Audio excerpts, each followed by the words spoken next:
evening and welcome to Premier League Live here on LFS this evening. We're live from Selhurst Park where Crystal Palace face Brighton in a rivalry, not a derby, a rivalry that goes back 5 decades. These two sides are hoping for very different things in the Premier League this season, but what they will want tonight is some of the same. 3 points is the target tonight. Roy Hodgson's Crystal Palace, fresh off a massive result against Man City at the weekend, who they drew with 2-2. Brighton, on the other hand, failed to score for the first time in 35 league games. That was the first time they had failed to score in that record. That was against Arsenal at the weekend. Both teams will want to be scoring tonight, and let's hope for some goals. Let's see who will be starting with both teams.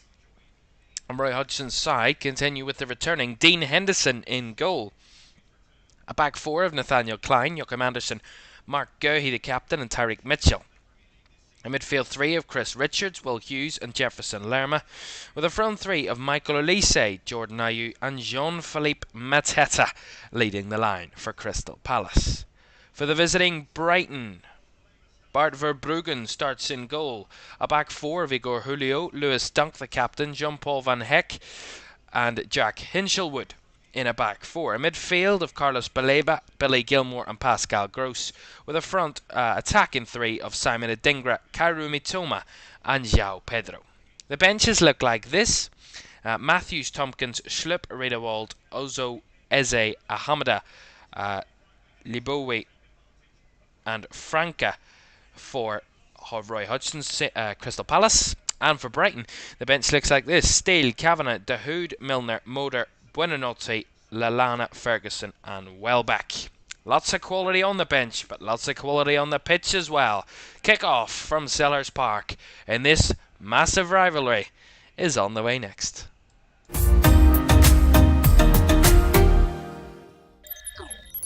Good evening to you. Welcome to our Premier League coverage here on LFS of Crystal Palace against Brighton. As we've already been told multiple times this evening, not to call it a derby, as the fans don't like that. It is not a derby, it's a rivalry that has been bubbling under for over half a century. These two sides certainly don't like each other off the pitch and on the pitch, and they'll be hoping to do a number on the other tonight in this fixture. Well, Roberto De Zerbi, his 50th Premier League game in charge of Brighton this evening.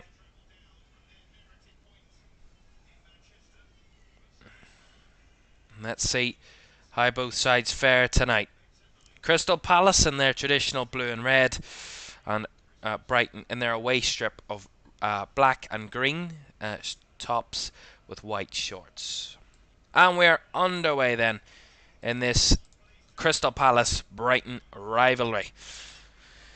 So I really so want to call it a derby, but I can't. It's against the rules, according to what I've been told. It'll be interesting to see how both of these two teams fare, because they really actually play it out like a derby in some ways. It's very closely fought. There's not much between the two sides when they play each other. No matter how many injuries, how bad the team are performing, they always show up for this game. This fixture is one that both fans, like a derby, want to win. Will Hughes gives the ball away there.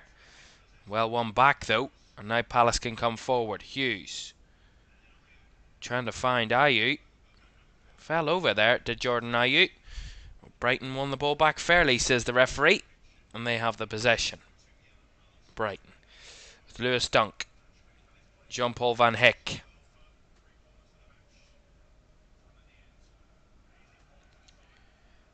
And referee this evening, John Brooks, in the middle, wanting to stay out of trouble himself. Bit of controversy here at Palace a few weeks ago when Liverpool came to town. Palace ended up narrowly losing that game 2-1 after leading 1-0 at one point in that game. Actually had a man sent off And Jordan Ayew, second yellow card for him.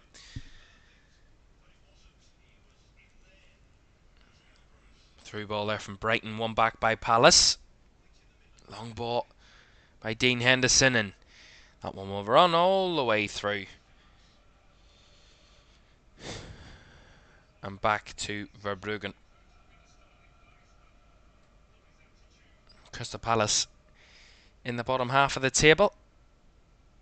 Brighton in the top half, and both looking to improve. Lovely ball out wide for Adingra on the right hand side. Good blocking by Mitchell. And Adingra has to go backwards. Good defending by Tariq Mitchell there. Dunk trying to play it through the lines. Baleba under pressure. Has to force it back to Van Hekke. And he will give it to his centre-back partner, Lewis Dunk. Back to Van Hekke. 2.5 minutes gone. And it's been both sides just trying to see each other out, feel each other out early on. See how both sides will match up. Of course, Palace will, like I'm certain Brighton will do as well, use their wingers for pace. Pressure on Verbruggen here. The high press by Mateta, but good play out to Hinshelwood from Verbruggen. But Hinshelwood's long ball is straight to Mark Guehi of Crystal Palace. He finds its way to Jefferson Lerma. And now given away in the middle there by Richards. Here's Pedro. Hinshelwood has to go back to Van Hekke, and they'll build again, Brighton. It's the key word. Julio. Well, interesting factor is both sides have tried to switch to different systems in recent times. More successful for Brighton at the moment. Here's Mitoma. Finds it to Gross. Lays it off to Baleba. Can't really get to it, and there's a bit of a scrap going on there. Referee still reluctant to give free kicks, and the straight strike from Pascal Gross goes well wide. Behind for a goal kick. He was looking for a deflection there, Pascal Gross. Thought they would have got a corner out of that, but the referee, John Brooks, waves that away. Nothing more doing. Well, the referee certainly, as I mentioned, reluctant to give free kicks tonight. Letting the game flow a bit. I'm sure he's been fairly briefed on the rivalry of these two clubs. Oh, that's an awkward one for Hinshelwood. It looked like it was more dangerous on Hinshelwood, that Ayew's actually backed up into him, but they've given Crystal Palace the throw in. The officials against Jack Hinshelwood there.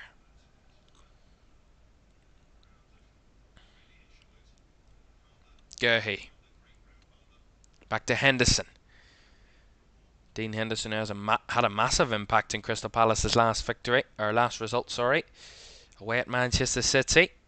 2-2 draw in the end. They actually scored a last-minute penalty to level that game, but he made some big saves. I think it was somewhere I read 7 saves that Dean Henderson made against Manchester City. So Brighton are going to have to get their shooting boots on tonight if they're going to want to surpass Dean Henderson.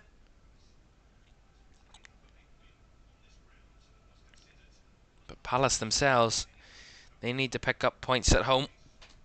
It's not been their most comfortable season at home this campaign. In the bottom 3 in terms of home record. Only 1 win at home in 8 this campaign. Crystal Palace. Only Luton and Burnley have got more points at home. Last 6 home results.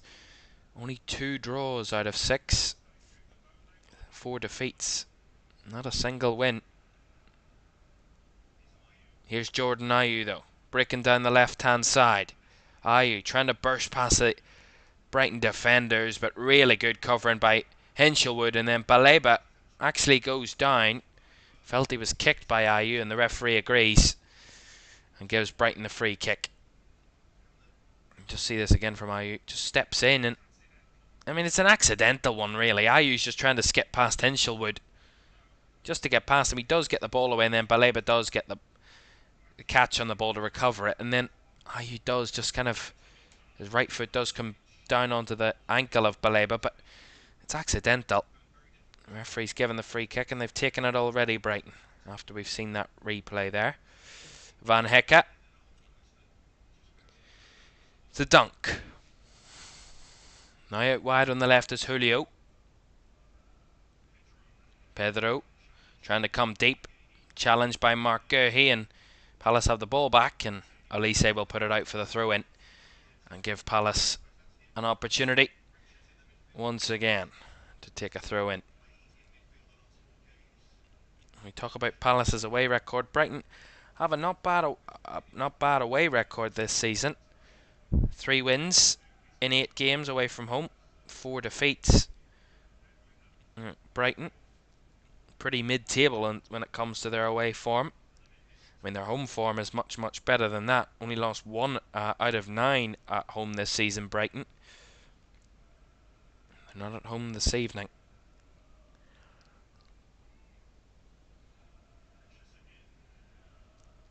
And Brighton can move themselves into the top 7 tonight if they win here. And will be just behind Newcastle in 6th on goal difference. So certainly very much keeping themselves with another European push this season. Of course, already through in the Europa League. First ever a European season, and they're already through. And will, of course, be playing in that round of 16 of the Europa League in March. Here's Karu Mitoma for Brighton. On the left-hand side, trying to break into the Palace box. Blocked off by Klein. Kept alive.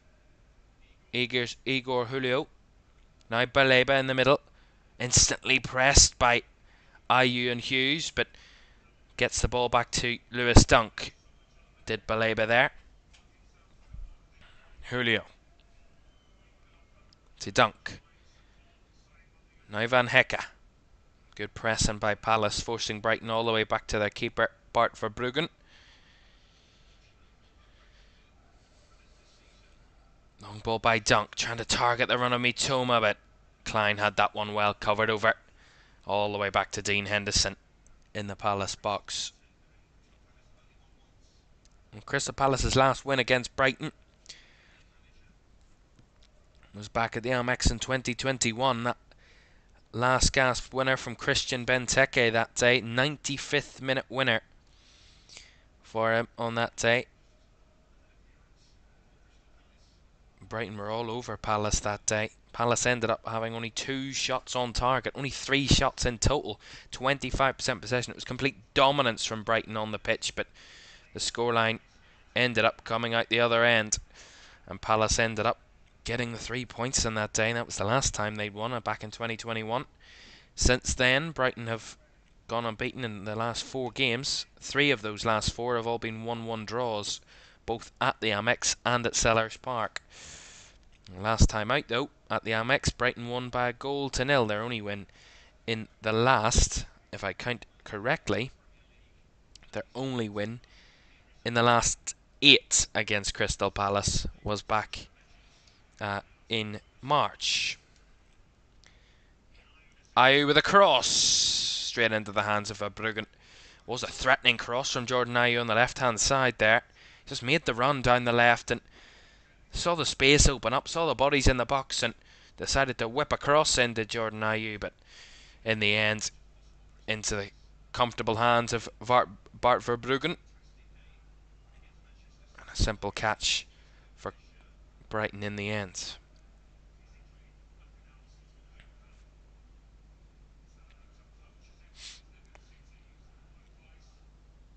Van Hecke trying to look for the ball over the top, and the run made there by João Pedro. Felt he was fouled by Mark Guehi, and the referee actually agreed with the Palace defender that Pedro was impeding Guehi and not the other way about. Here is Mark Guehi. Finds it to Jordan Ayew. A bit overhit for Lerma. Mitoma will pick it up, finds Gilmore, who's broken apart there. But Palace couldn't hold on to it there with Ayew. Baleba.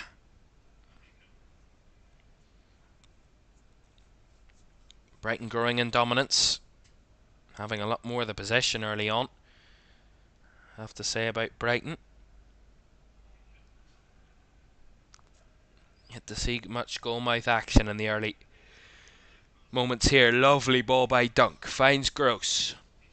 Here's Hinshelwood, now out wide on the right is Adingra. Trying to find the options. Cuts it back for Van Hecke with a cross, cleared away. And now Richards trying to get Palace on the break. Here's Mateta. Hasn't got many bodies forward with him. But does link it up beautifully. Here's Hughes. Now Lerma. Lovely ball in behind. Here's Olise. He's got a body in the box. Olise with a cross. Couldn't catch it right. Ayew was lurking, and the last touch is off Jordan Ayew in behind for a goal kick. But that was much better from Crystal Palace. They looked in a difficult position on the left-hand side. Really good to find it through the middle. Get the ball across the pitch. And Michael Olise in miles of space down the right-hand side. Lovely ball in behind. And Olise, just all he had to do was square it across. And Mateta was lurking to tap it in. And he miscued it. And it ended up behind for a goal kick. But much, much better from Crystal Palace.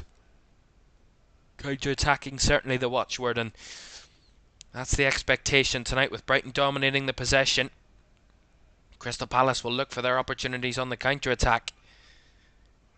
With those pacey players, as I mentioned, in Jordan Ayew and Michael Olise wide, they certainly have the ability to attack those Palace fullbacks that love to push up and overlap. Mitoma battling as Pascal Gross, gets it back to Karu Mitoma. Good blocking by Joachim Andersen, and wins it back for Palace. Here is Andersen. Klein goes down the line, trying to find Mateta, and blocked off by Lewis Dunk, and foul on Lewis Dunk there by Jean-Philippe Mateta. Will give Brighton the free kick. Well, don't forget we have a lot of action in the Premier League this week, building up to this weekend, Christmas weekend of course.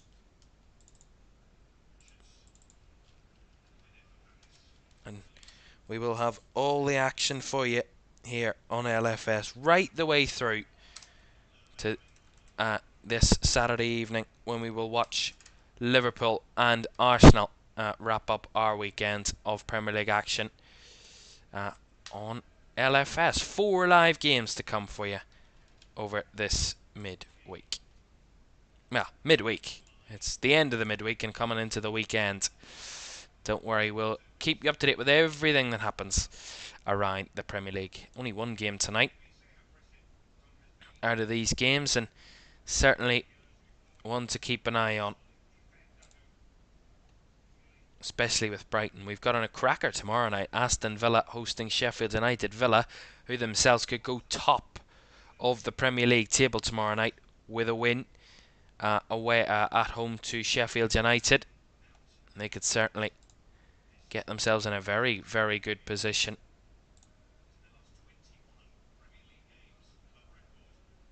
And they'll be hoping to do that tomorrow night. Aston Villa.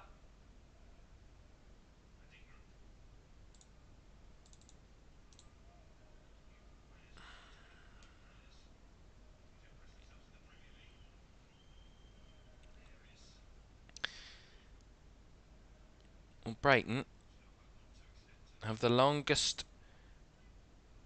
record without league games without a clean sheet. 21 games without a clean sheet. Their previous record is 20.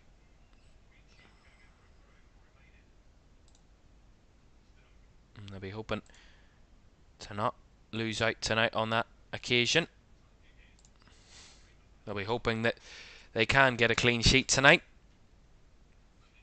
And what a night it would be to do so. Here's Hinshelwood. Finds Mitoma. Mitoma, nice ball. Into the box. Gross is there. Can he find an outlook? Can't find an opening. Has to go back to Mitoma. Now Julio. Can he put a ball in? Igor gives it back to Dunk. Passing it around. Brighton again. It's coming to an end pretty quickly.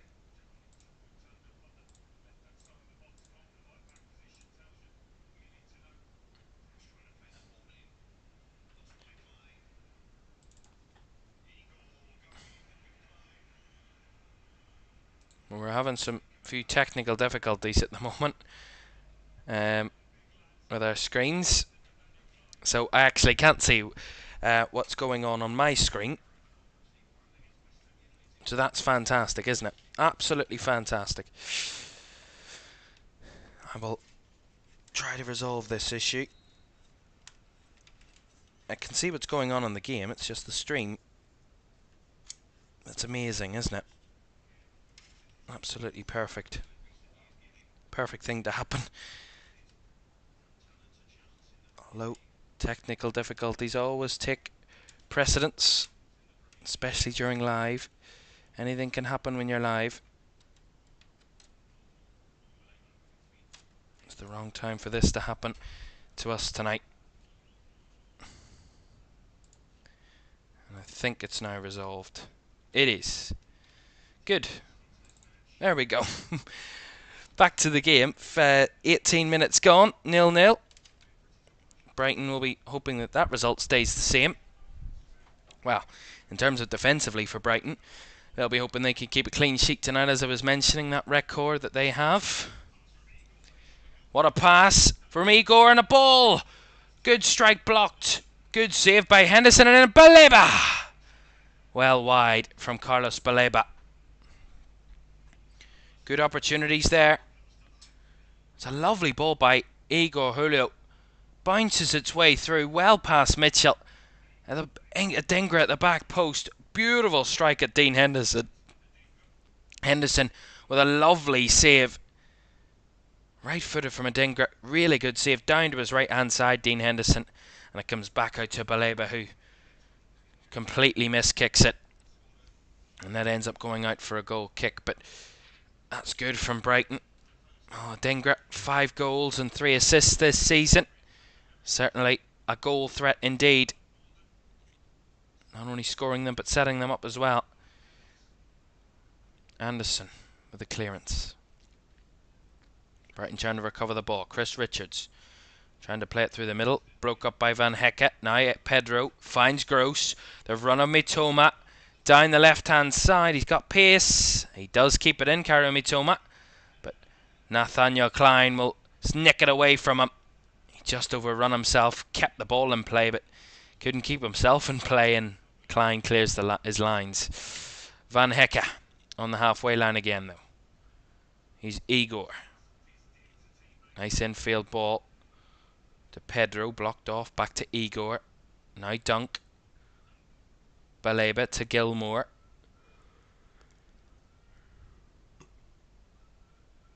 Here is Lewis Dunk. All the way back to Bart Verbruggen. And there's about to hit the 20-minute mark. And so far, Brighton have had the best opportunities.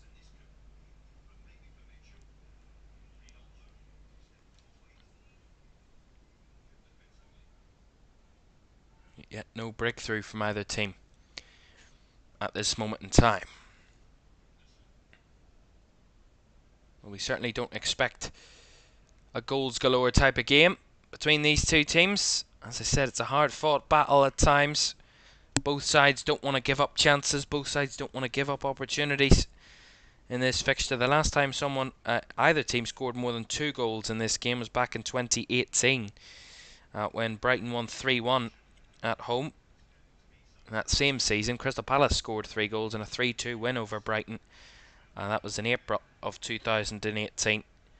That's the last time there's been more than 3 goals in a game between Crystal Palace and Brighton overall. So there's certainly not much to separate the two sides when it comes to recent history in this fixture. But so far, in terms of possession and control in the game, it's been all Brighton mostly. Palace, most of their chances, if any of their if all of their chances, have come on the counter-attack. The small amount of chances they've created, they have been on the counter-attack. Here's Joachim Andersen. Elise tried to take the touch and spin on the ball, but Igor was quick to that one and gets it back to Dunk. Gilmore. Lewis Dunk. Now Billy Gilmore.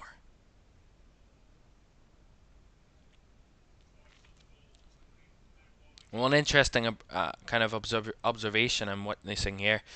Brighton, when they get themselves up the pitch a bit more, they're going towards more of a back three. Hinchelwood is pushing up the pitch a bit higher on that right hand side, and it's creating that back three between Igor, Dunk and Van Hecke, more of an auxiliary back three at times when in possession.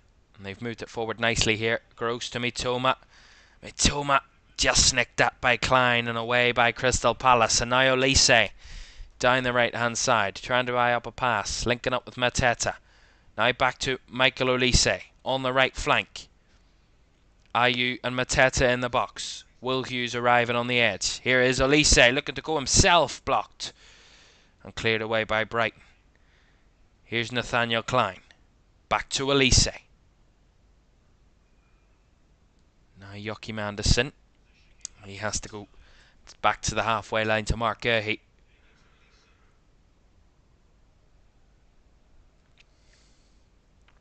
Andersen. Now Olise.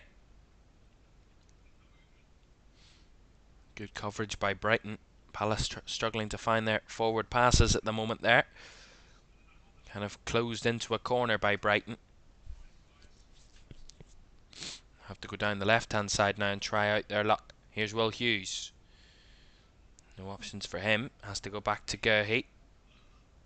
Bit of movement in the middle. Lerma finds Olise. Back to Andersen. Just trying to work the ball. Palace. Mitchell. To Hughes. Now Ayew. Coming back deeper is Jordan Ayew. Back to Mitchell. And then again all the way back to Mark Gurhey, who goes back to Dean Henderson. Backwards and sidewards at the moment for Palace. Just trying to find those openings, but so far not showing, and trying to add a little bit of pace. We'll give them a free kick. Followed by Jack Hinchelwood on Jordan Ayew there. We take that free kick quickly. Joachim Andersen. Now Michael Olise. Lovely link up with Andersen, who's continued his run. Trying to find Mateta. Just hit the back of the right foot of Jean-Philippe Mateta there and allowed Brighton to recover. It was good 1-2 link up between Olise and Andersen. Just trying to surprise Brighton with a few different kind of tactics. It almost worked out for Palace there. Here's Van Hecke.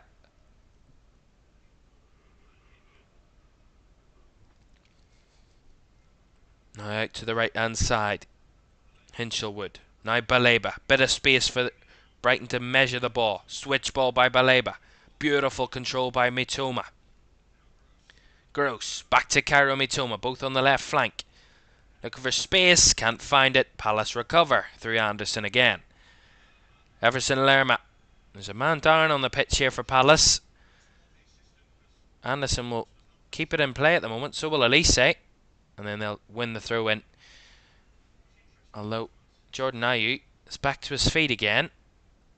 So that was pretty pointless. Let's see what happened there. I mean, it was a bit of a collision between Hinchelwood and Ayew there. Off the ball, but I mean, it's 6 of one, half a dozen of the other, really. Nothing really in between the two. And the game continues on. Van Hecke.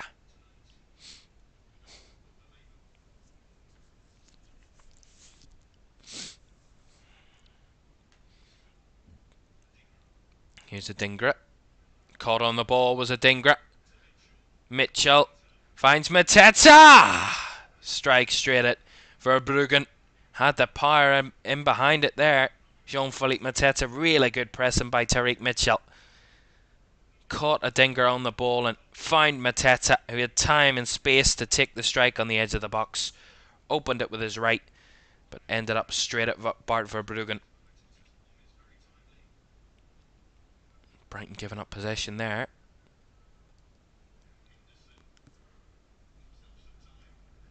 Dean Henderson, out in the right back position there, fires the ball long up the pitch. Igor with the first header. Gilmore. Good link up in the middle by Baleba and Pedro coming deeper. Now Hinshelwood. Van Hecke. Billy Gilmore looking for the switch ball. Trying to find Mitoma. Overcommitted himself, did Nathaniel Klein, and Mitoma got the ball forward. Nicked away by Olise. And Klein wins the throw-in. Good work by Crystal Palace there. Thought they were just being caught out by Mitoma, but really good from Olise and Nathaniel Klein.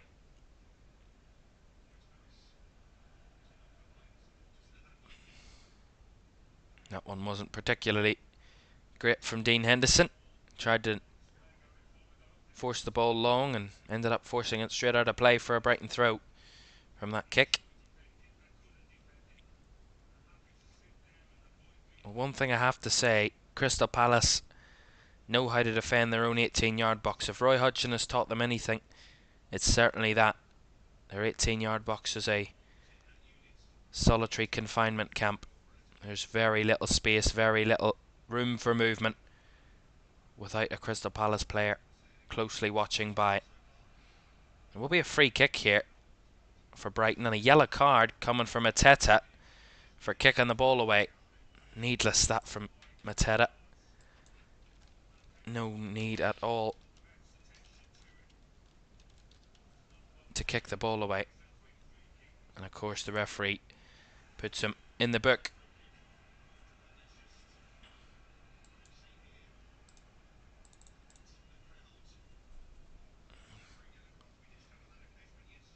Well, I've just seen something else happen. Once that free kick gets taken, Baleba just steps in on Ayew. Yeah, it is a late challenge by Baleba, but it's not a yellow card. Just a free kick, which the referee obliges. Olise finds Klein. Back to Olise. Palace certainly growing into the game, but mistakes like that by Chris Richards could put them under pressure. Pedro. Really good pressing by Palace.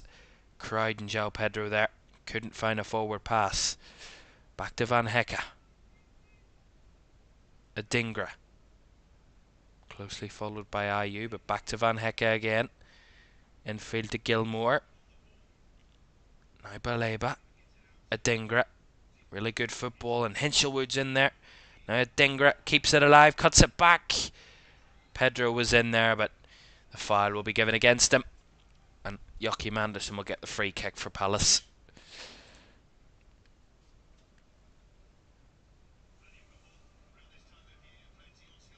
Really good link-up play by Brighton initially. Kind of one-touch football. One-touch passing.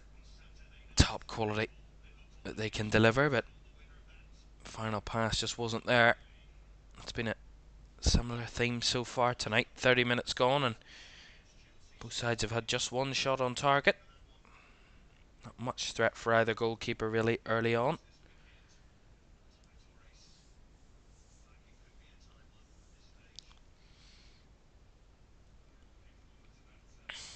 Palace have a throw in on the left hand side, inside the Brighton half. Mitchell. Oh, nice ball to find Hughes, and Brighton players wanted a flag, and they won't get a flag, but they'll get a free kick, Crystal Palace, because Baleba deemed to have fouled Will Hughes. See it again? Yeah, it is a late one again from Baleba, which will get him a yellow card. It's 2 late challenges in a row for Carlos Baleba, which will see him get into the referee's book there. So, yellow card apiece. Palace have a set piece in a very good area. Round about the penalty spot, but well on the left-hand side of the box. So about 12 yards from the byline, and on the edge of the left-hand side of the 18-yard box. And Olise will deliver. Michael Olise. got options. 6 Palace players around the box. Cross comes in, cleared away. Pretty anticlimactic that. Olise will go again. And the header behind by Van Hecke wasn't too far away from his own goal there. Really dangerous cross by Olise the second time. And Van Hecke knew there was Mateta lurking behind him. Had to head it behind and did so. And put it out for the Crystal Palace corner, of which Olise will come over to take. Well, Brighton in the top in terms of corner goals conceded, 4. And here comes another corner. Oh, and it's not much pace behind that in the end. Straight into the hands of Verbruggen. Another good cross by Olise, and it just falls at the feet of Jordan Ayew. Didn't really take a swipe at it. Just bounced off his right leg and straight into the hands of Verbruggen. Now Brighton have the chance to come forward. Hinchelwood tried to cross the ball and overhit that one, and Olise will pick it back up for Palace. Klein all the way back to Dean Henderson. Gerhi finds Ayew on the left flank, inside his own half, spins away, trying to switch the ball. Lovely switch of the ball, taken down by Olise. Now up against Igor, uses his feet, lays into Mateta, blocked by Lewis Dunk. Lovely win back by Mateta, crosses it in. Baleba battling, cleared away. Brighton on the ropes a bit here.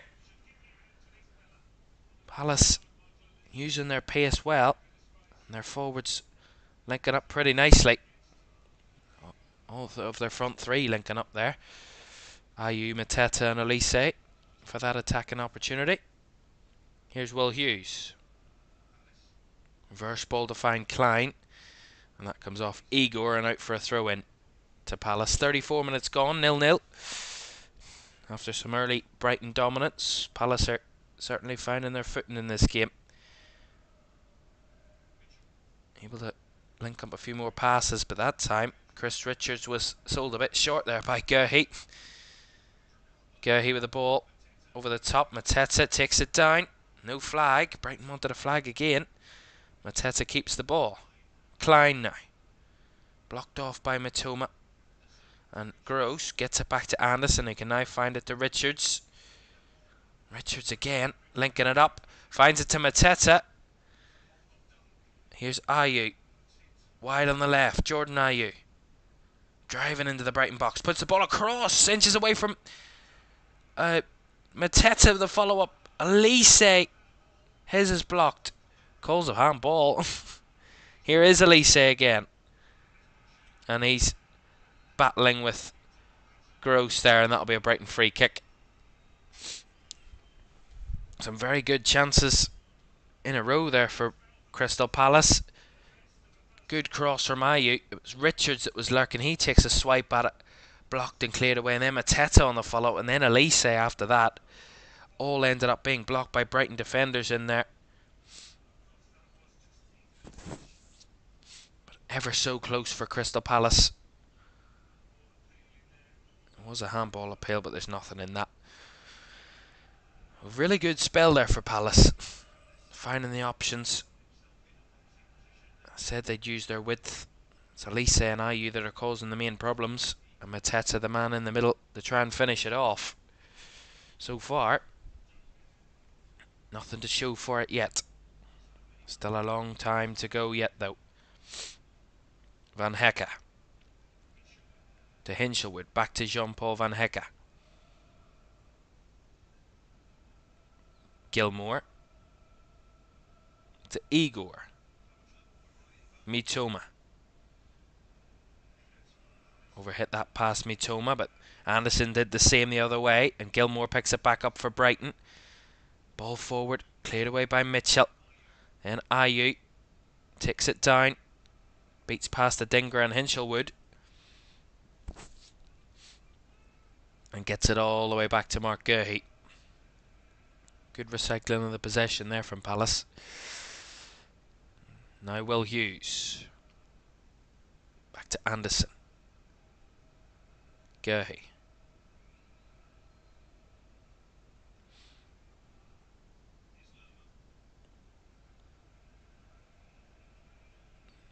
Dean Henderson has the ball back again. Gurhey. Oh, giving it away there, Gurhey under pressure. And that will give the ball straight back to Brighton, who can build at the back from their end. Van Hecke.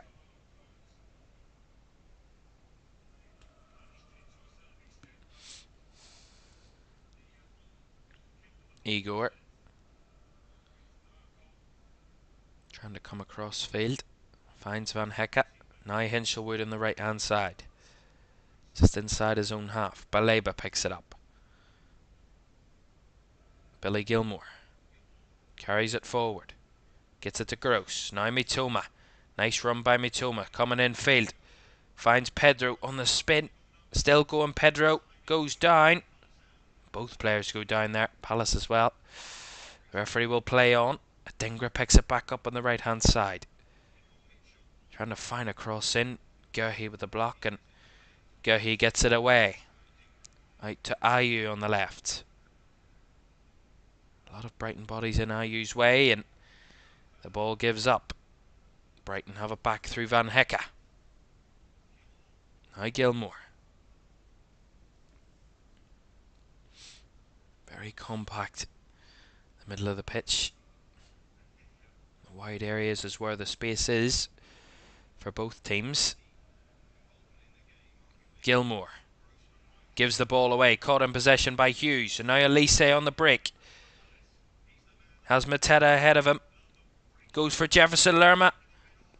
Takes the strike. Pretty poor one from Jefferson Lerma in the end. It's a good run initially by Lerma. Really good pace by Elise. And Lerma's completely unmarked on the left hand side. Mateta was in the middle and decided to go for himself at a tight angle. Did Lerma. Very easy for Bruggen to catch. Not much threat there in the end. But ideas certainly flowing for Crystal Palace. Definitely grown into the game.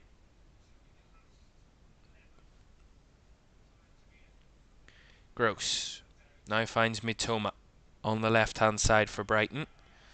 Takes an instep and finds it to Gross, who strikes! And Henderson with a big save. And then Mitoma with a follow-up gets a throw in. Really good save by Dean Henderson. All from nothing. Mitoma just plays it across to Gross. He just sees the space open up. And just really good strike from distance. But luckily for Palace, it was straight down the throat of Dean Henderson. It wasn't much of a threat in the end for the Palace goalkeeper. Igor.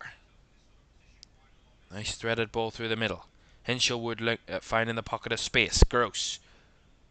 Forward to Mitoma. Linking up with Gross again. And the last touches off a Palace player. Another Brighton throw in.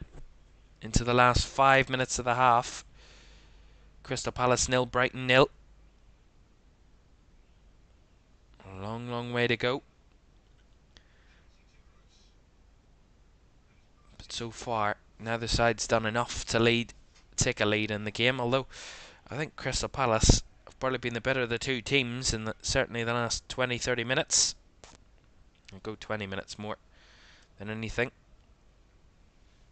Since the halfway point of the half, they've been more positive, been able to get more of the ball and hold on to it.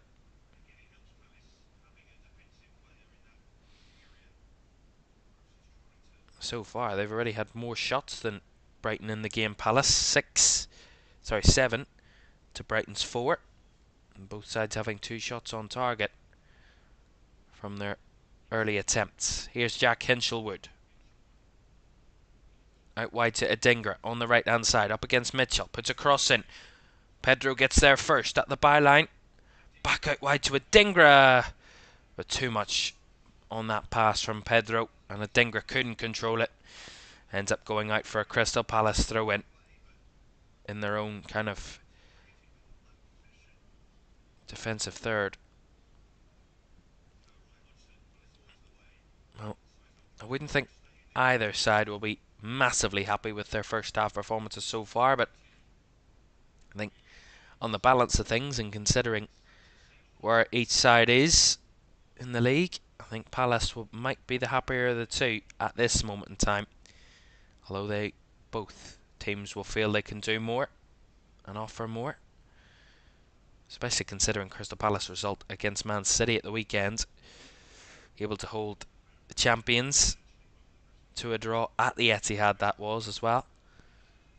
Brighton's recent form without a clean sheet in 21 games, 21 league games.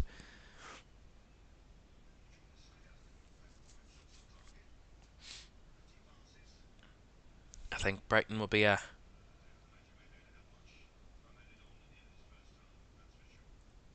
real kind of target for Crystal Palace.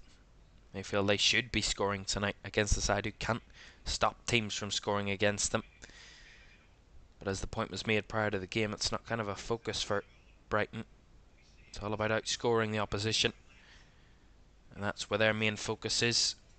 They always seem to score, and I mentioned the Arsenal game at the weekend, the first game they failed to score in 35 in all competitions, so they certainly know how to put the ball in the back of the net. It's keeping under their own net that is a trouble at times. Gilmour to Igor. Out wide on the left is Gross. Puts a ball in just over the head of the run of Jack Hinchelwood. Just over the head of the young player there. Made a lovely run forward. Really well spotted by Pascal Gross, and just a couple of inches ahead of Jack Hinchelwood there. Closer from Brighton, but still not enough. Last minute of the half. We might be going in at half time the way we started the half, at 0-0. As either side can snatch a late goal here at the end of this first half. Lerma wins it back off Gilmour. Finds it down the left-hand side to Ayew. 3 bodies in the box, and Ayew's ball is very much overhit there. Straight the way through. Allows Brighton to recover through Igor. And the bodies in the box, but the cross, kind of more of a ballooned cross from Jordan Ayew than anything else. Oh, pressure on Verbruggen. Gives the ball away. Hughes finds it to Elise. Whips it to the back post. And in! A mistake from Bart Verbruggen. And the ball ends up in his own net. And it's now 22 games without a clean sheet for Brighton. And Crystal Palace take the lead before the half. Jordan Ayew, the man to give Crystal Palace the lead. It's just a pass back by Gross. Verbruggen tries to go playing out from the back. Elise on the press, gives it to Hughes. Back to Elise. Lovely dinked cross to the back post. And Jordan Ayew, diving header into the back of the Brighton net. Diving down. And no chance for Verbruggen there. And a fantastic kind of bit of pressing work from Crystal Palace, but quite naive from Brighton. Playing out from the back when there was no options. Criminal. And Jordan Ayew on the score sheet again tonight for Crystal Palace. His second league goal of the season. He's not on the score sheet much. When he is, it makes an impact massively. Palace 1, Brighton 0. And maybe this could do the game a bit of good. I mean, the argument could be made that Crystal Palace growing into the game, maybe that was coming. Well, the referee has added 1 additional minute. After that goal has come, we've already played over a minute and a half after the 45. Of course, with that goal, we will have a bit more added on, and Palace will have a throw in on the left-hand side. A very positive end of the half for the home team. And that has got the crowd inside Selhurst Park going. And that's the half-time whistle from John Brooks. A first half where there was very little to separate the two teams on the pitch, but crucially, a mistake by Verbruggen, playing out from the back, gives the ball away, and Jordan Ayew the man to snatch at it and to give Crystal Palace a half-time lead. Half-time at Selhurst Park. It's Crystal Palace 1, Brighton 0.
Welcome back to Premier League Live. Half-time at Selhurst Park. It is Crystal Palace 1, at Brighton 0 at the break. That goal coming from Jordan Ayew just in the additional time at the end of the first half. A late goal at the end of the first half to give Palace a 1-goal lead in this fixture. Remember, the last time they had won this fixture was back in 2021 in a 2-1 win away at Brighton. Their last home win against Brighton was back in a 3-2 win back in April 2018, when the winner on that day, the goal scorers on that day, 2 from Wilfried Zaha and 1 from James Tompkins, gave Palace a 3-2 win. Their last home win against Brighton. We have 8 other games from the Premier League coming this weekend for you. Tomorrow night we're at Villa Park as Villa can go top of the Premier League. They face Sheffield United, who are in positive form themselves. That's tomorrow at 8 o'clock, before we have a festival of football on Saturday. 6 live games on Saturday for you. West Ham against Manchester United gets underway at lunchtime at the London Stadium. West Ham well beaten by Liverpool in the League Cup quarter-final last night. Manchester United, who played Liverpool in their last league game and got a result at Anfield, a 0-0 draw for them. They have back-to-back away games, and the London Stadium is no easier for Manchester United. Fulham and Burnley meet at 3 o'clock on Saturday as well. Fulham into the semi-finals of the League Cup themselves after their penalty win against Everton on Merseyside on Tuesday night. Burnley come into that one. They are also kind of struggling themselves. They need to get some points on the board and need to start getting wins. Only 1 win this season, Burnley, and that was 2 wins this season, but only 1 win in their last 7 games, and that was against Sheffield United back at the start of the month. Since then, they've lost to Wolves, drawn with Brighton, and lost to Everton. They have Fulham to come on Saturday. Luton will host Newcastle United. They're next to the big boys, of course. The sad news about Tom Lockyer. Great that he is, of course, doing well, but of course that dramatic ending to that game against Bournemouth last Saturday. That game will be replayed in full. It has been revealed by the Premier League this week. Luton will face Newcastle. That is on Saturday at 3 o'clock. These sides have only met each other once in recent years, and that was back in 2018 in an FA Cup game where Newcastle won 3-1 against Luton. Who would have thought then that Luton will be playing Newcastle in the Premier League? That is Saturday at 3 o'clock. Manchester City and Brentford is postponed this weekend. It's meant to be a 3 o'clock kickoff, but that is being delayed, of course, due to Manchester City's contributions to the FIFA Club World Cup this weekend. So they are not in action against Brentford, but that would have been a cracker of a game. Brentford beat Man City at home at the Etihad last season, but they won't be getting that opportunity this weekend, at least, against them. And also Saturday as well, Nottingham Forest and Bournemouth, two sides that are in very kind of difficult moments at the moment. Bournemouth and Forest kind of tickling their way with relegation. Bournemouth a bit further up the pitch, a bit up the table than Forest, of course, and have played a game less as well, obviously, due to that Luton incident last week. Forest, new manager. Will they get underway with a new manager bounce at the City Ground? That's on Saturday. Nuno Espirito Santo, their new manager, of course, after Steve Cooper was sacked this week. And then also on Saturday, Tottenham against Everton is another cracking game. Ange Postecoglou's side welcome Sean Dyche's Everton to the Tottenham Hotspur Stadium. That is at Saturday at 3 o'clock. Spurs looking to keep themselves very much in that race of the top four. They can go into the top four this weekend if they do win, of course, with Man City not playing. They could be going above City if they win against Everton. Everton getting themselves fairly clear of the relegation zone. Very much not one of those relegation fodder this season. Sean Dyche's team, without that 10-point deduction, they would see themselves in the top 10 of the Premier League. Liverpool and Arsenal is the big one this weekend. The top two at this moment in time. Villa, of course, can change that tomorrow. Arsenal at top of the league on 39, Liverpool on 38 points, and they face each other this Saturday, 5:30 at Anfield. Of course, whoever wins that one will be top of the Premier League at the end of the weekend. And Wolves face Chelsea on Christmas Eve. We'll not have that one live, but Wolves against Chelsea, a Christmas Eve cracker to get your festive period underway. Wolves and Chelsea is Sunday at 1 o'clock. So half-time at Selhurst Park, by the way. It's Crystal Palace 1, Brighton 0. Jordan Ayew goal separating the two sides. Brighton had more of the possession in the first half, 60% of the ball, but Palace making more of their chances, 7 shots to Brighton's 4, 3 on target to Brighton's 2, and Palace have had just the one corner, the only corner of that first half. That win, as it stands, would put Palace up to 12th in the Premier League and quite well clear of relegation, 11 points clear. They're looking up the table rather than down. It would only put them 2 points behind Chelsea in 10th and a point behind Fulham in 11th above them, and they would only be 6 points behind the team they're currently playing in Brighton, who would go to 9th this week. This weekend they would drop to 9th. Brighton, they dropped to 9th after last weekend, but they will stay there very much so and open that, kind of close that gap between 9th and 10th bit closer together. We will see what happens tonight. If Brighton can turn it around at half-time, they trail by a goal to 0. Let me just tell you what we've got coming up then on LFS before we go to another break, before the second half gets underway. These are the 3 games that we have live for you coming up this weekend. Aston Villa against Sheffield United. That's tomorrow night, 8 o'clock from Villa Park. We'll be watching Villa as they could go top of the Premier League table with a win against Sheffield United tomorrow night. Sheffield United looking to kind of get ever closer to escaping the bottom 3. Well, they are bottom of the table at the moment, but can go up to 17th with a win against Aston Villa tomorrow night. And then we have 2 games on Saturday for you. West Ham against Manchester United at lunchtime, where Man United are looking to keep the grip on the top 4 race. I mean, a bit further away than that, but who knows. And West Ham looking to keep their European hopes alive as well after defeat in the Cup. They are in action on Saturday 12:30 before the big one, Liverpool and Arsenal this weekend, Saturday at 5:30. Right, the second half is around about 5 minutes away, and we'll get you right up to date with the second half as it comes around. Do stay with us.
Welcome back to Premier League Live this Thursday evening as Crystal Palace host Brighton. Half-time, it is 1-0 to Palace after Jordan Ayew's goal just before the end of the half, and that has prompted a double substitution at half-time for Brighton. Roberto De Zerbi wanting changes, wanting something different from his team. Didn't feel that they gave enough in that first half, surely. And that is why he is making a double change. Adingra and Baleba, the two players to make way, and Buonanotte and Welbeck, their replacements. So, attacking changes indeed for De Zerbi. Not happy with his side's attacking performance in the first half. We're hoping for something different from his team in the next 45 minutes. Crystal Palace and their manager will be hoping for the same, and Roy Hodgson, of course, more of the same. From that first half, we're able to hold out Brighton for quite a long time, for the whole of the half, and we're able to score themselves, which is quite the perfect first half for Crystal Palace, it seems. We're back on the way then at Selhurst Park for another 45 minutes of this hard-fought rivalry. So far, it's not been one of those type of games. Both of these two sides have been very closely matched, but Palace have found that edge in the first half, which separates the two. Gilmore, and that's straight out of play down that left-hand side by Brighton, and that'll be a Palace throw. Well, they have impact from the bench, Brighton, this season. 10 goals by substitutes. That's the most of any Premier League team this season. So when they do make changes, they certainly make an impact. Let's see if that can continue tonight. From the Palace throw-in, Brighton had it back there, but Hughes picks it back up. Nice flick by Richards, found Olise. Good movement by Palace. Here's Richards. Mitchell, now Olise in the box, and hits it off Van Hecke, and we'll get a Crystal Palace corner. Really good link-up play by Palace again. They thought they'd given the ball away from the throw-in. Will Hughes wins it back, and Richards and Olise linking up beautifully in the middle. And Olise winning Crystal Palace a corner, of which he will take from the left-hand side. Out swinging with his left foot. Did find Gahey, but not fully cleared away by Verbruggen. Now Ayew couldn't get his feet right, and the flag will go up against Jordan Ayew for offside. But Verbruggen not comfortable there, and palming, kind of punching the ball away, kind of scrambling for it. It was actually an offside against Lerma. That was the man that going up for the ball against Verbruggen. He was in offside position. Here's Ayew though. Mateta cuts it back for Lerma. Cross a bit much. Olise will pick it up though on the right flank. Up against Igor. Cuts back onto his left. Looks to put the cross in, and the cross comes in. Palace wanted a penalty for Will Hughes being held. I don't think you're going to get one for that. Pascal Gross did get a good grip of him, but I mean, arguably they both had a hold of each other there. Palace have come out fighting at the start of the second half. Very aggressive start to the half for Palace. Here's Jordan Ayew battling with Buonanotte and winning a free kick off Facundo Buonanotte. Did Jordan Ayew.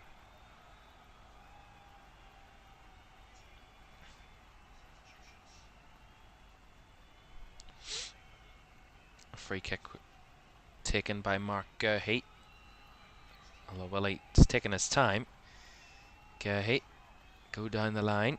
Out to Ayew on the left hand side. And Mitchell trying to keep it in. Ends up going out for a Brighton throw in. Hinchelwood to take. Good link up there in the middle. Pedro. Buonanotte now finds Pascal Gross. Clipped that there. And Buonanotte was trying to play the advantage, but the referee has given a free kick for Brighton. And Will Hughes, the man penalised. Yeah, it's a late challenge on Pascal Gross. He did clip at him. Yeah, it's pretty obvious. I mean, he tried to go around the side of him to win the ball, but he's never going to win the ball, Will Hughes, and gets his 3rd yellow card of the season for that challenge. And Brighton have a free kick. Their first real attacking display of the second half. Then a very positive start to the half for Palace. Free kick, clever one. Oh, Pedro was there, but cleared away by Mitchell and behind for the corner.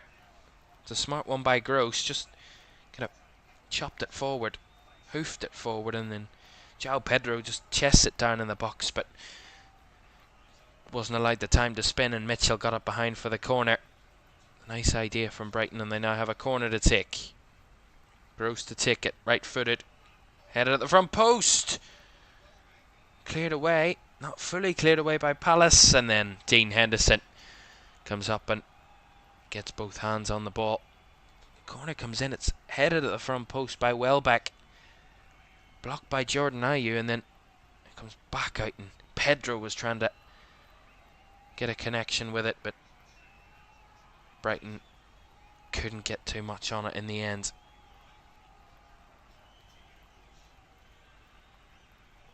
Oh, Mateta was coming in there. Good from Verbruggen in the end, but could have looked a bit more worrying than it needed to be there for Brighton. A long ball. And Dunk was battling with Mateta. Dunk just let him run off him. Ended up almost causing his goalkeeper an issue there. Buonanotte with a nice run. Followed up by Pedro. The strike as well wide. That. Love to see that all night, Crystal Palace. Brighton getting a bit impatient, taking shots from distance that are quite clearly off target. Not much thought behind it. Just hit and hope, really, from João Pedro there.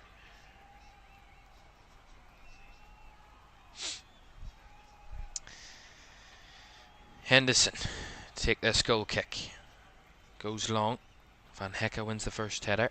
Battling was Richards for the second. Hughes trying to win the possession back for Palace, but Welbeck has it. Gets it to Gilmour. Now Igor. Gross. Back to Gilmour in space. Buonanotte, nice first touch, and takes the touch past Lerma, but Lerma doesn't let him past him. That'll be a free kick for Brighton.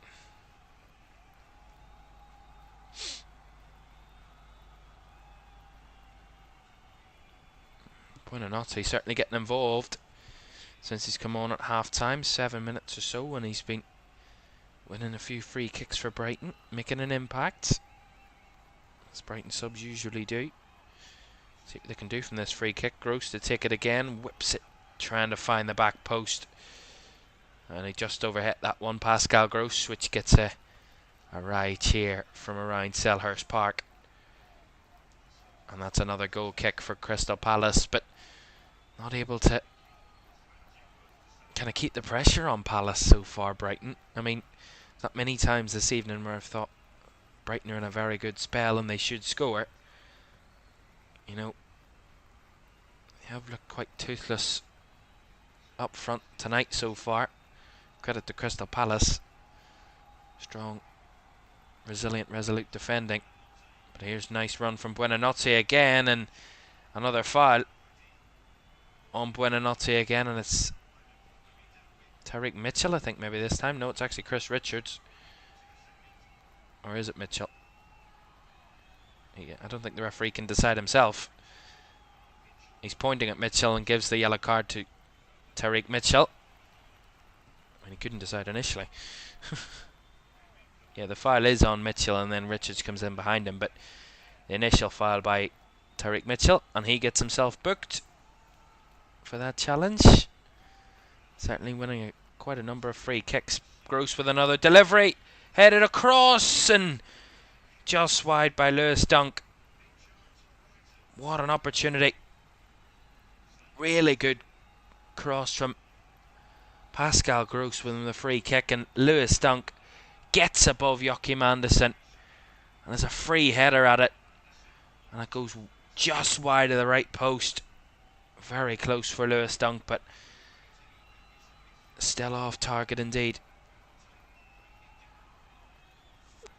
It's probably the biggest threat that Brighton have had there in the whole game.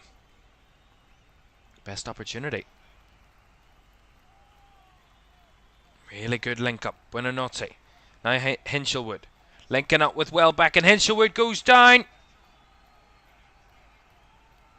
The referee is given a goal kick. Brighton want the penalty, but I don't think they're going to.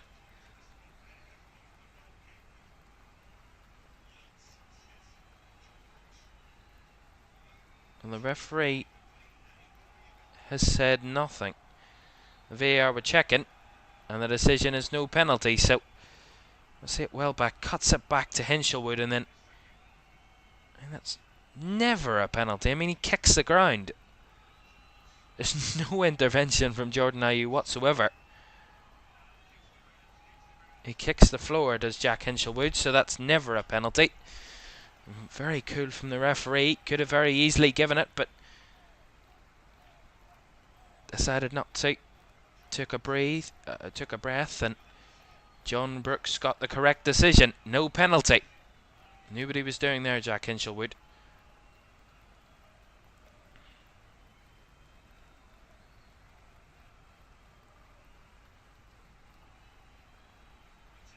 Mateta wins it back. Lerma. Good from Palace. Olise. Now Jean-Philippe Mateta on the right hand side. Cuts it back. Falls to Lerma, just away by Brighton. Anderson, poor ball.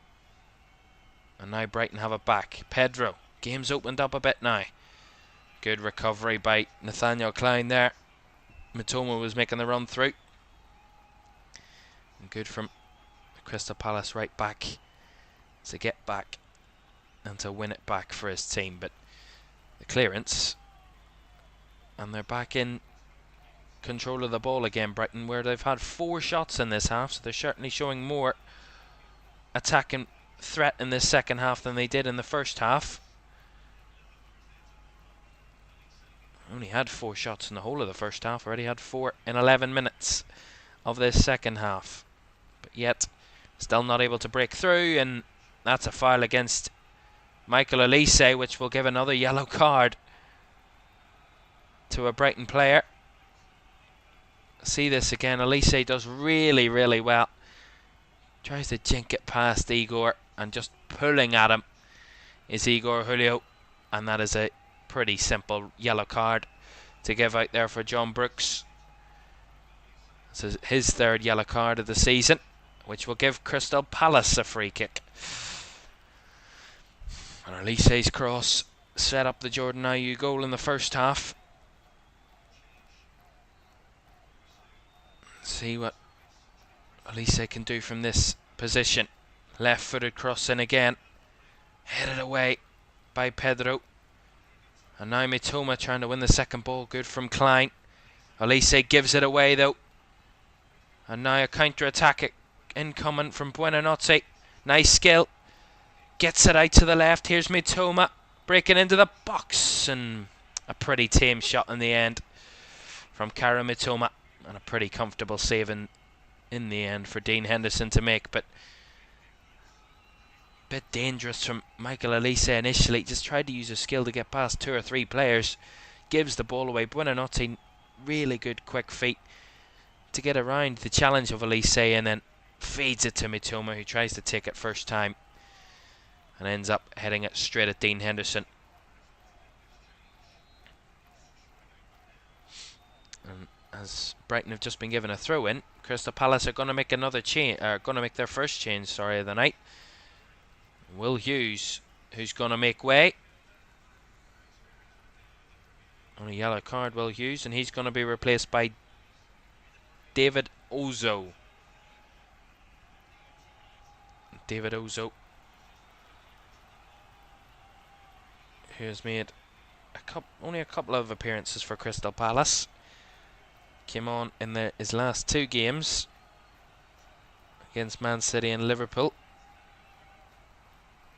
That's the 3rd successive game. He's come off the bench, David Ozo. Palace be hoping he can add to the team. But here come Brighton again. Hinshelwood on the right hand side. Back to Van Hecke. Gross. Out to Mitoma, trying to use his pace. Well blocked off by Klein and Olise there linking up. Here is Olise to Klein and now Ozo. The ball cleared down the line by Crystal Palace but out of play for a Brighton throw in. Well, only one team of more points from losing positions than Brighton this season, and that's Liverpool on 18. Brighton have 12 points from losing positions this campaign, so you can't rule them out just yet. Despite being behind, they do have that comeback ability. Here's Pedro. But they're showing much more in the second half. Mitoma trying to link up with Pedro again. He tried to spin away from Joachim Andersen, but he got in the way, the Palace defender. Cleared his lines, but Brighton again building the ball, and that's a bit impatient, that from Pascal Gross. Tried to play the ball over the top and straight into the hands of Dean Henderson. Welcome in, Fun. Welcome into the chat. Good to have you with us. Long ball forward. Good takedown by Mateta. Lovely skill to keep the ball. Ozo. Klein has to go all the way back to Dean Henderson. That was lovely from Jean-Philippe Mateta. Really good touch. Anderson with the ball over the top. Ayew had made the run as well as Mateta, but Brighton got bodies in the way and get it back to their keeper Verbruggen. They headed it back to Verbruggen. Did Van Hecke. Here is the Brighton defender again, Jean-Paul Van Hecke.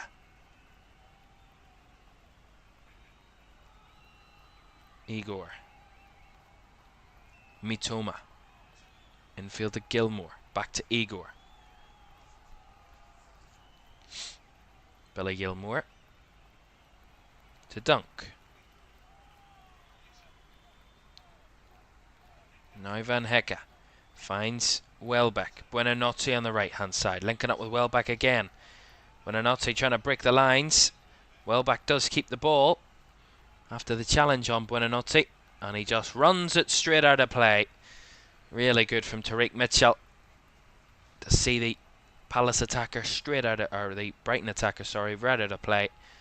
And Danny Welbeck furious at the referee. He wanted a corner, I think. And he's now pointing at the referee. I mean, he needs to calm down. He ran it straight out of play himself. Danny Welbeck. And therefore, that comes to nothing. So 1-0 it remains to Crystal Palace. 27.5 minutes to go. Jordan Ayew's goal separating the two teams at the moment.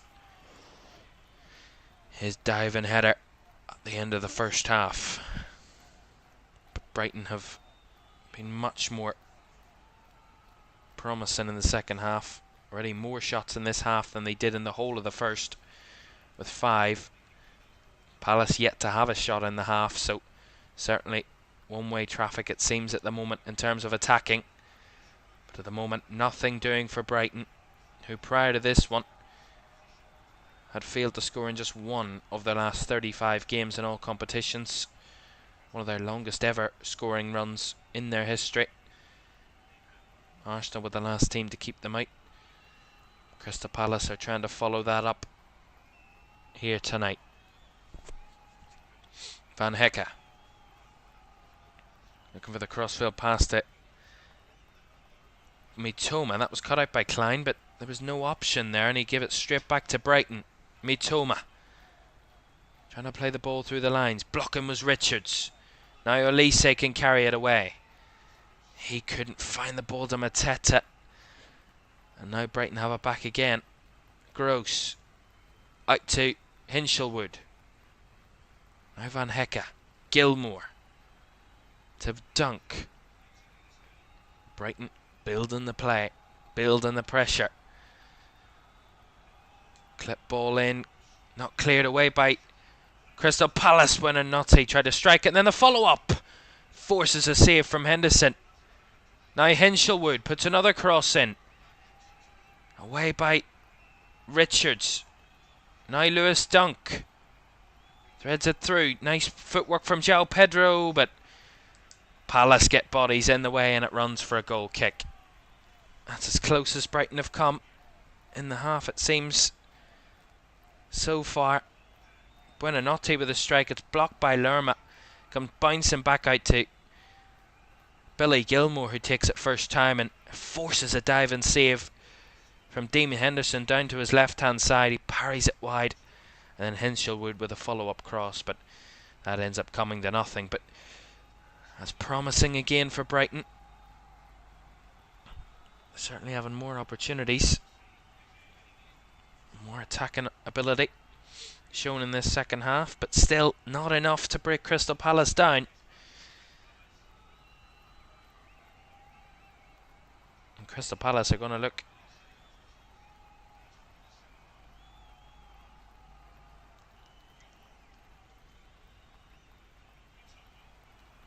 going to make a change shortly, Palace, as it's only going one way. But here comes a lovely cross. Hinshelwood over the bar. And that was a huge opportunity from Palace, or from Brighton, sorry, at the back post. It's a ball down the left-hand side. Really good for Mitoma. And the cross from Gross right to the back post was Hinshelwood. Really good opportunity. And maybe Jefferson Lerma just come diving in at the last second. Maybe that put Jack Hinshelwood off. But in the end, another opportunity gone a begging for Brighton. Still 1-0. I do apologise for that, Graham. It's the new kind of YouTube ad system, whatever they're doing. They change things all the time. The mid-rolls kind of drama. I have tried to fix that for you, so hopefully that should work.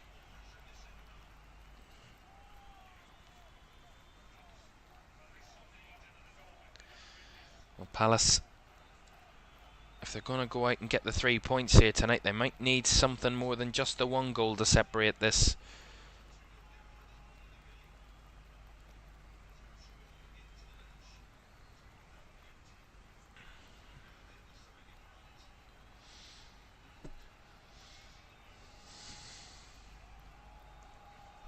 Here's Van Hecke. Palace maybe need more in attack. Certainly in this second half alone. Not a single shot from them. It's been all Brighton. And despite them not being opened up as of yet, Palace, if it keeps going the way it is, it's surely only a matter of time before Brighton get the equalizer. But that's why they are going to make those changes. That change spotted. Ebereeze warming up on the sidelines, getting ready to come on, so that will be a positive change for Palace that they will look to make. Nice ball by Mitoma, finds Welbeck. Back out wide to Gross. Now Igor. Dunk. Brighton pushing further up, which means Palace are pushing ever further back and dropping deeper into their own 18-yard box. Gross with a deep cross. Henderson missing it completely, and a real scramble, and Hecke was blocked, and now the counter-attack for Ayew. Dean Henderson missed it a couple of times there, tried to grab it, led to a real scramble inside the box, but eventually it did come away with Jordan Ayew. That's the most important factor. The Palace did get it away out of danger in the end. But I'm sure a lot of Crystal Palace fans' hearts were in their mouths at that moment in time. Especially with the importance of this fixture. Here's Jordan Ayew. Mateta. Now Lerma. Better from Palace. Richards. Caught on the ball again. Lovely from Anderson though. finds Ozo. Now Olise on the right hand side, cuts inside. Michael Olise still has it. Finds it to Ayew, back flick, finds Mitchell. Mitchell looking for the cross and blocked off that time. And Buonanotte on the cover, helping out Brighton defensively. Really good from Mitchell. And actually might have come off the Palace player last. It did. A gross cross. I mean, Dean Henderson from the cross from Pascal Gross had the ball in his hands. He dropped it, then fell to the ground, tried to grab it again, just couldn't get a grip of the ball, and that led to quite a lumber of Brighton players scrambling to get at the ball. And Van Hecke eventually had the shot that was blocked, and the ball came out of danger. But a change from Crystal Palace. The man who scored their goal in the first half is making way for Ebereeze to come on. A positive change for Crystal Palace, some fresh legs to try and give them something different in attack for the last 20 minutes. Maybe they can not only just hold on, but take a further lead in this game.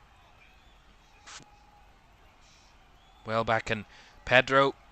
Dean Henderson had committed himself, but luckily for him, there wasn't much danger in the end. Goal kick, but Dean Henderson really committed himself. The ball down the left-hand side. Yeah, Pedro was offside anyway. Yeah, so free kick will be given to Crystal Palace, as Pedro was offside, but took a bit of a risk there to Dean Henderson. He was nowhere near the ball. If Pedro wasn't offside, maybe he could have made more of it. Eze challenged that there by Buonanotte, and a bit too much from Facundo Buonanotte, and that will be a free kick to Crystal Palace inside their own half. Last 20 minutes, as I mentioned, Crystal Palace 1, Brighton 0. Getting more and more tense inside Selhurst Park. Not from the home crowd. The away faction of Brighton fans hopeful, but I'm sure nervous, especially at this moment in time. But Crystal Palace, remember, had a 1-goal lead against Liverpool and ended up giving that away late in the game here. See if they have learnt from that and can hold on late on here.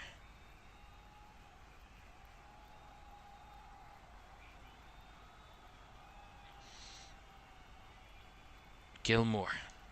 Good again from Brighton. Through ball from Dunk. Found its way to Pedro. Cuts it back. Here's Gross. Blocked by Richards. Graham, no problem. Graham had tried to sort that out. It's the new system. I'm still trying to get used to it.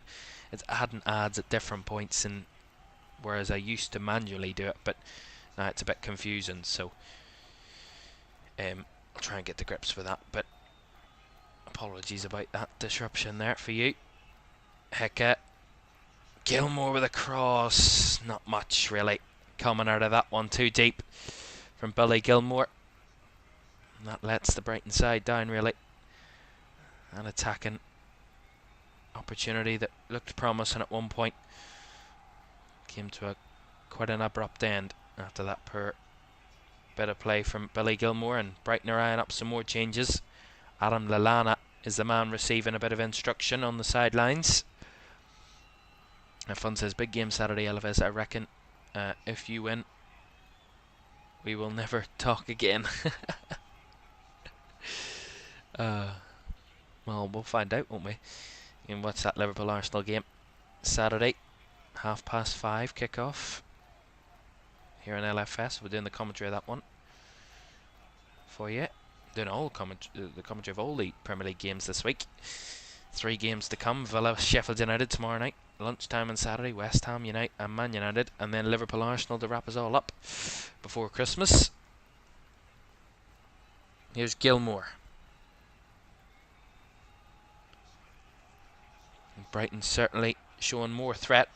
Lovely from Hinchelwood, cuts it across. Buonanotte was there. Pedro now. Buonanotte, and just broke away from him in the end. Just can't seem to get the final bit of attack and play right. Once they get in the box, it's more of a scramble than anything, and Palace are throwing bodies galore at it. I mean, 8 bodies of Crystal Palace colours in the 18-yard box there when Brighton came in. So they certainly packing out their own 18-yard box, Palace. Here's Elise battling with Igor. Igor wins the challenge. Has the ball back and hits it off Elise and wins a throw-in. It's a good battle down that right-hand side. Igor and Elise. And they're going to make another change. Jack Hinshelwood for Brighton is coming off. He's going to be replaced by Adam Lallana. So a change for Roberto De Zerbi's team again. Trying to offer something different. Well, he made 2 changes at half-time, bringing Adingra and Baleba off. And that has seemed to work in terms of them changing their approach and getting more attacking threat. Actually, Igor had won the throw-in, as you remember, off Elise before that substitution. It was a foul throw. Yeah, he didn't put the ball behind his head. I thought he was getting away with that. Foul throw means Palace have the ball back. They have a throw-in now. At no point did it go behind his head, so therefore a foul throw. Mateta going to the corner flag. Bit early for that, surely. Gets it to the byline. Elise using his skill to keep it at the corner flag. Trying to get any sort of advantage that he can, and couldn't get the ball any closer towards the goal, but got a clearance from Brighton that will give another Palace throw-in. That's the type of skill that you need when you're holding on to a 1-goal lead. Just anything to give you any slight advantage on the opposition, and Michael Elise certainly got that skill. And some for Palace. Oh, pressure on Verbruggen there, has to go long. He learnt from his first half mistake. Richards won it back though, as he does the second time, and well, it does take a slight deflection, I thought. Chris Richards' ball ends up going out for a Brighton goal kick. There was a stat there. Crystal Palace love conceding late goals, and Roy Hodgson, of course, will know that all too well. As I mentioned, only the last home game, they were 1-0 up against Liverpool going into the final 20 minutes. Liverpool equalised around 70-minute mark, and then the late winner. The referee just having to sort a few things out there. Lallana not happy with how close that the Palace player there, Iberieze, was to the ball for that free kick. Nothing doing there for John Brooks. I think he's refereed this game pretty well tonight. Good balance between challenges and giving free kicks and yellow cards. They're just playing on to the game. Got the balance of that pretty good tonight. Van Hecke. Now Igor. His ball forward's poor. And now Palace have it back and trying to break it on the right hand side. Elise. Now Mateta. Lovely touch by Mateta. And he's running through here. Finds it to Iberieze. Takes a deflection, blocked. Eze still inside the Brighton box, trying to find any sort of opening. Really good footwork by Eze. Cuts it back to Lerma, and there will be a deflection, and that will be a Palace corner. Iberieze has his head in his hands. He knew what a big opportunity that was to put Palace 2 up. Lovely touch by Mateta initially to get away from his marker, and then finds it Iberieze free on the left hand side, and just takes the shot. Takes too long, and allowed Van Hecke to get on the cover and block the shot that eventually came from Iberieze. And now have a corner, Palace. Can they whip a ball in? Can they still find that second goal that would surely give them a lot of headroom? Elise's cross, and falls to Eze again, but over the bar. It's Elise with the cross from the corner.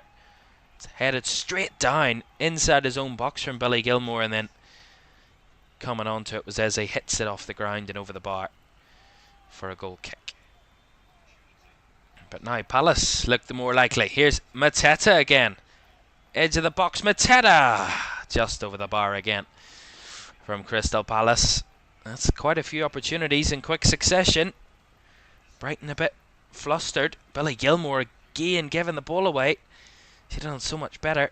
And then Mateta picks it up for a lovely threaded through ball and ended up over the bar and behind for another goal kick to Brighton. But that's quite a few opportunities for Crystal Palace in a short space of time where they could have got a second goal.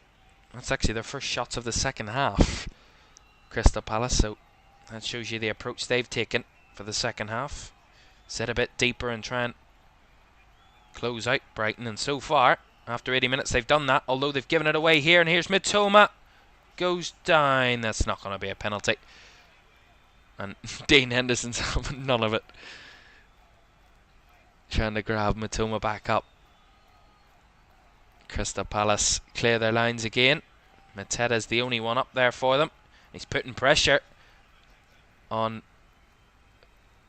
just Dunk there, but Dunk got back to his keeper Verbruggen. Last 10 minutes. Crystal Palace 1, Brighton 0. Brighton are looking to avoid back-to-back defeats. This one will mean a lot more to them. Oh, what a cross and a strike from Mitoma. Straight at Dean Henderson. Just I was talking. Just see the, penalty. I say that in a kind of air quotes. That's nothing in that between Mitoma and Chris Richards.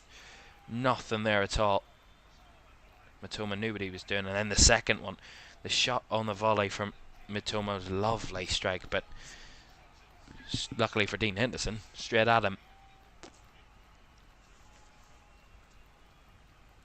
Brighton allowing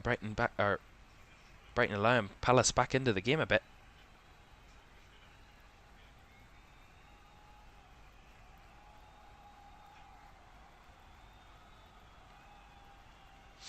Here's Lewis Dunk. Gilmore, lovely ball to Buonanotte. Pedro blocked and away. Then again, back with Igor. Brighton keeping the pressure on again, as they've done for the majority of this half. Van Hecke. Wide for Gross. Whips a ball in, headed on by Welbeck. What a header by Danny Welbeck. And he gets Brighton back level. Really good cross by Pascal Gross. And an equally fantastic header by Danny Welbeck. Dipping into the back of the net. Looping past Dean Henderson. Beautiful from Danny Welbeck. You couldn't get it any closer to the crossbar without it hitting the white bar at the top of the goal, and just dips in past Dean Henderson. Lovely equalising goal, and you have to say that's been coming the whole of the second half, and that's Brighton back to their goal scoring ways. It took them almost 2 games since they last scored a Premier League goal, but they're back on the score sheet, and back in this game. Quite literally back in this game. 1-1. And now, could they turn it all around? Because it's now at this point, Crystal Palace need to go for it. They've been holding on to a lead for such a long time. The whole of this second half.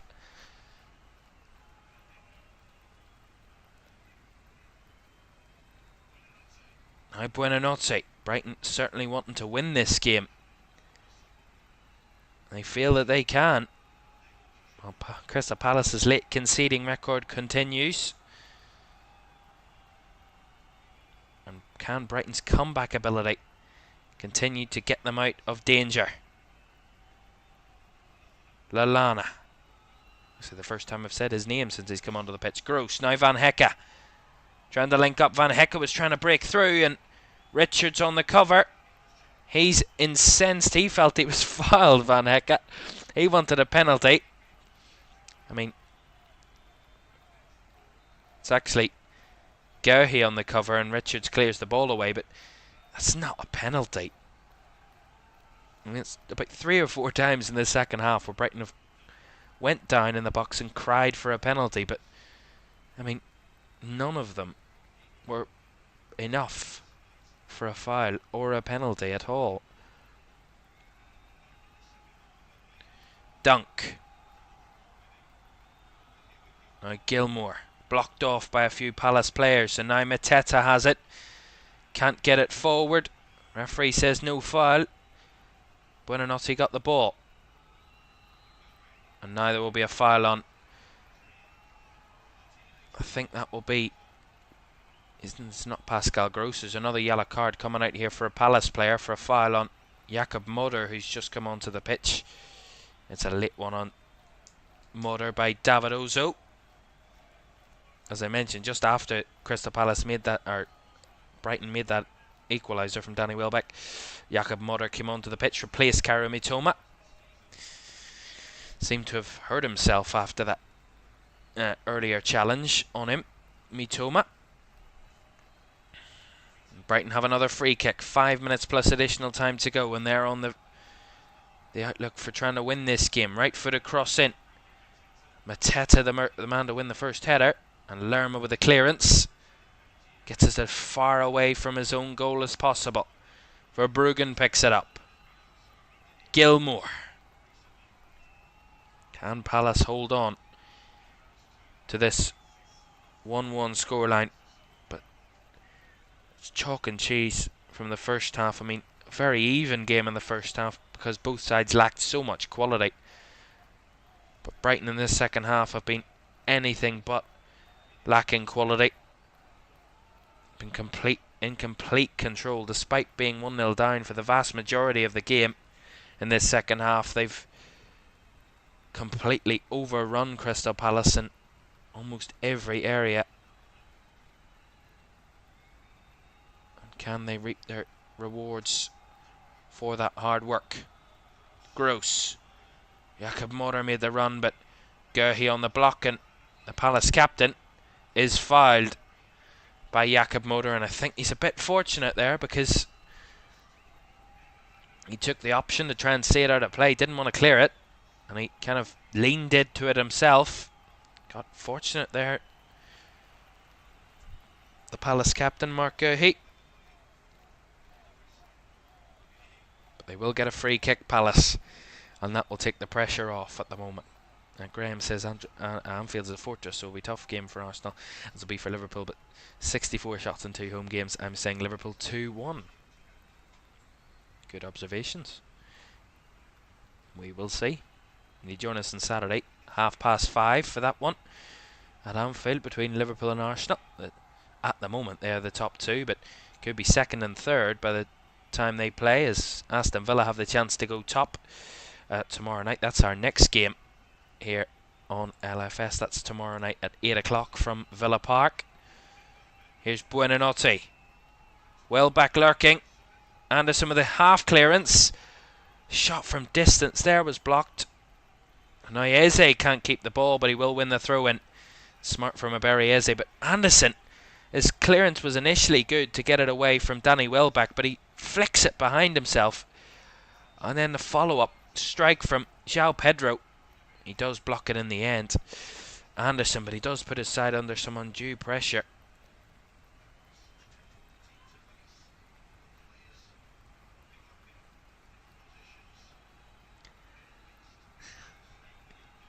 Graham says, good one, well back in the game. Yeah, I didn't actually even mean it.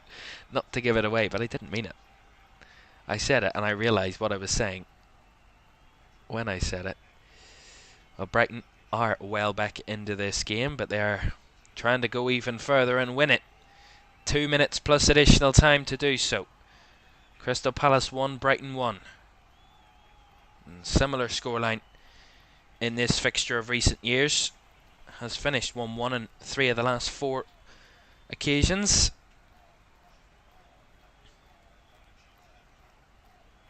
And 2 of which were here at Selhurst Park, the last 2. Oh! Oh! Ever so close. Dean Henderson trying to bat it away. And it cascades off the head of Danny Welbeck. Awful clearance by Henderson, and it just goes wide of the right post. What a winner that would have been. Dean Henderson come flying out to punch the ball away, and Danny Welbeck just trying to put the pressure on him.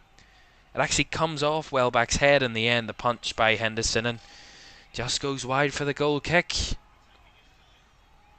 Palace certainly living dangerously and almost being punished for it.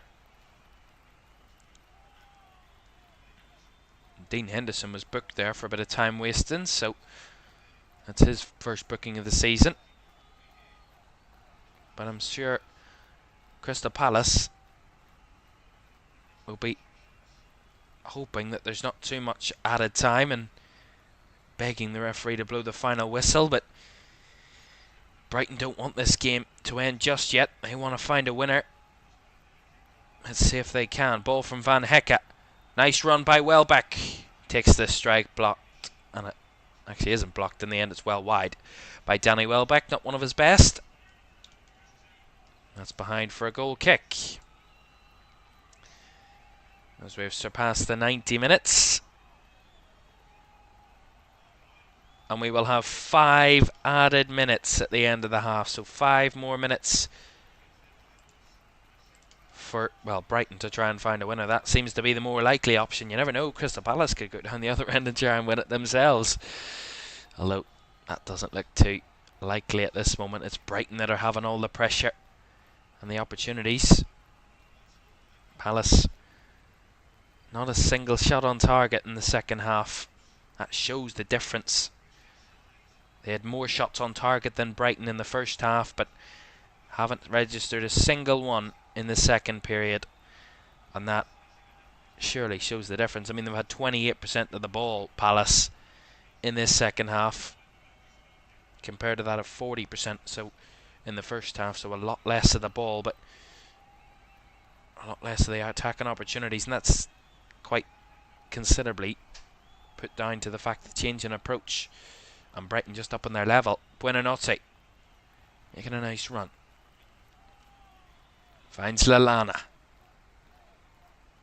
Still time here for Brighton. Pedro has drifted wide on the left. Igor, now dunk. Van Hecke, oh, not on the same page as Pascal Gross there, and that ball goes straight out of play for a throw-in to Crystal Palace. And that comes to nothing in the end. Well, there's still an opportunity for either side to win it. Mateta there on the hold up and does win the throw-in against Jean-Paul Van Hecke, where we can audibly hear the scream of the Brighton defender. And Mateta wins another throw-in again. All by himself, getting Palace up the pitch. And he's trying to get the crowd up too. Mitchell takes the throw-in. Linking up with Lerma. Here is Jefferson Lerma. Richards. Maybe Palace can have one last flurry in attack. Mitchell finds it to Eze. Back to Lerma. Options for Palace here. Richards to Klein. Now Olise up against Igor. Igor was on a yellow card. Remember. Olise goes back to Klein. Now Anderson. Olise.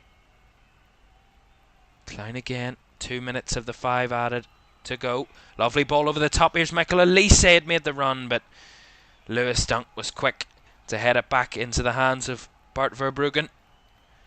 That was a lovely idea from Michael Olise, using his pace in behind the Brighton defence, but Brighton knew what they were dealing with there and dealt with it really, really well.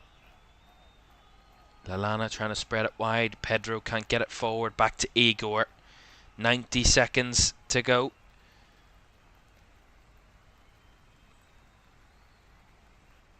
Dunk through the middle.